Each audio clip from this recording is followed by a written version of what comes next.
ಬೆಂಗಳೂರಿನಲ್ಲಿ ಆಕಸ್ಮಿಕ ಬೆಂಕಿ ಹೊತ್ತಿಕೊಂಡು ವಾಹನಗಳೆಲ್ಲ ಸುಟ್ಟು ಕರಕಲಾಗಿದೆ. ಈ ಎಲ್ಲ ಸುದ್ದಿಗಳನ್ನು ನೋಡೋಣ ಕರ್ನಾಟಕ ನ್ಯೂಸ್ ಟಾಪ್ 9 ನಲ್ಲಿ. ಬೆಂಗಳೂರು ನಗರದ ಜಕ್ಕಸಂದ್ರದ ಸ್ಕೈ ವಾಕ್ ಬಳಿ ಕಸಕ್ಕೆ ಬೆಂಕಿ ತಗುಲಿತು.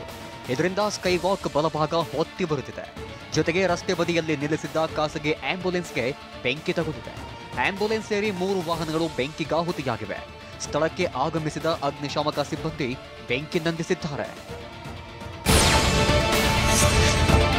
ರೈತನಿಂದ 80,000 ಲಂಚ ಸ್ವೀಕರಿಸುವಾಗ ಭೂಮಾಪಕ ಲೋಕಾಯುಕ್ತ ಬಲೆಗೆ ಬಿದ್ದಿದ್ದಾರೆ.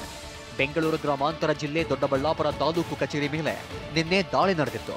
ಈ ವೇಳೆ ಭೂಮಾಪಕ ವೀರಣ್ಣ 3 ಎಕರೆ ಜಮೀನು ಪೋಡಿ ಮಾಡಿಕೊಳ್ಳಲು ರೈತ ನಂದೀಶ್ಗೆ 1 ಲಕ್ಷ ಲಂಚಕ್ಕೆ ಡಿಮ್ಯಾಂಡ್ ಮಾಡಿದ್ದಂತೆ.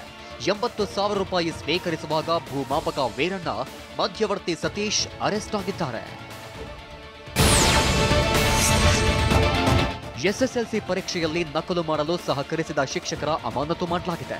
ಯಾದಗಿರಿ ಜಿಲ್ಲೆಯಲ್ಲಿ ಘಟನೆ ನಡೆದಿತ್ತು. ಹುಣಸಗಿ ಪರೀಕ್ಷಾ ಕೇಂದ್ರದ ಮೇಲ್ವಿಚಾರಕ ಸಾಹೇಬ್ ಗೌಡ ಹಾಗೂ ಸುರಪುರ ಪರೀಕ್ಷಾ ಕೇಂದ್ರದ ಮೇಲ್ವಿಚಾರಕ ಹನುಮಂತರಾಯನನ್ನ ಅಮಾನತುಗೊಳಿಸಲಾಗಿದೆ. ವಿದ್ಯಾರ್ಥಿಗಳು ನಕಲು ಮಾಡ್ತಿದ್ರೂ ಮೇಲ್ವಿಚಾರಕರು ಕ್ರಮ ಕೈಗೊಂಡಿರಲಿಲ್ಲ. ಜೊತೆಗೆ ಮುಖ್ಯ ಅಧೀಕ್ಷಕರ ಗಮನಕ್ಕೂ ತಂದಿರಲಿಲ್ಲ. ಸಿಸಿ ಕ್ಯಾಮೆರಾ ದೃಶ್ಯ ಆಧರಿಸಿ ಇಬ್ಬರನ್ನ ಯಾದಗಿರಿ ಜಿಲ್ಲಾ ಪಂಚಾಯಿತಿ ಸಿಇಒ ಗರೀಮಾ ಪನ್ವಾರ್ ಅಮಾನತುಗೊಳಿಸಿದ್ದಾರೆ. ಬೆಂಗಳೂರು ಗ್ರಾಮಾಂತರ ಜಿಲ್ಲೆಯ ನೆಲಮಂಗಲ ಸರ್ಕಾರಿ ಆಸ್ಪತ್ರೆ ಅವ್ಯವಸ್ಥೆಯ ಆಗರವಾಗಿದೆ. ಇಲ್ಲಿ ವೈದ್ಯರ ಭೇಟಿಯಾಗಲು ಚೀಟಿ ಪಡೆಯುವುದು ಕಡ್ಡಾಯಗೊಳಿಸಲಾಗಿದೆ. ಇದರಿಂದ ರೋಗಿಗಳು ವೈದ್ಯರ ಭೇಟಿಗಾಗಿ ಚೀಟಿ ಪಡೆಯಲು ಉರಿ ಬಿಸಿಲಲ್ಲಿ ಸಾಲುಗಟ್ಟಿ ನಿಲ್ಲುವ ಪರಿಸ್ಥಿತಿ ನಿರ್ಮಾಣವಾಗಿದೆ. ರೋಗಿಗಳ ಸಮಸ್ಯೆಗೆ ಸ್ಪಂದಿಸದ ಆಸ್ಪತ್ರೆ ಆಡಳಿತ ಮಂಡಳಿ ವಿರುದ್ಧ ಸಾರ್ವಜನಿಕರು ಆಕ್ರೋಶ ವ್ಯಕ್ತಪಡಿಸಿದ್ದಾರೆ.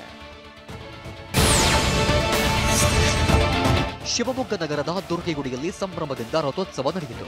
ಹೋಳಿ ಹುಣ್ಣಿಮೆ ಪ್ರಯುಕ್ತ ನಿನ್ನೆ ದುರ್ಗಮ್ಮ ಮತ್ತು ಮರಿಯಮ್ಮ ದೇವಿಯನ್ನ ಪೂಜಿಸಲಾಯಿತು. ತೇರು ಎಳೆದು ಮರುದಿನ ಹೋಳಿ ಆಡೋದು ಇಲ್ಲಿನ ಸಂಪ್ರದಾಯವಾಗಿದೆ. ದುರ್ಗಮ್ಮ ಮತ್ತು ಮರಿಯಮ್ಮ ದೇವಿಯ ತೇರು ಎಳೆದು ಭಕ್ತರು ಭಕ್ತಿ ಭಾವ ಮೆರೆದರು.